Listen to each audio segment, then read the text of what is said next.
Welcome to Public International Law. Our case today is Barcelona Traction Light and Power Company. The facts are as follows. Barcelona Traction Light and Power Company Limited was a corporation incorporated in Canada with headquarters in Toronto that made and supplied the electricity in Spain. It had also issued bonds to non-Spanish investors. In 1948, a group of bondholders sued in Spain to declare that Barcelona Traction had defaulted on the ground that it had failed to pay the interest they were due, after the Spanish government refused to allow the company to transfer currency to pay its bondholders. The Spanish court allowed the claim. The business was sold, the surplus distributed to the bondholders, and a small amount was paid to shareholders. The shareholders in Canada succeeded in persuading Canada and other states to complain that Spain had denied justice and violated a series of treaty obligations.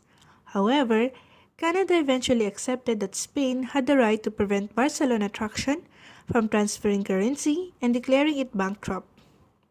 Most of the shares, amounting to 88%, were owned by Belgians, and the Belgian government then complained, insisting the Spanish government had not acted properly.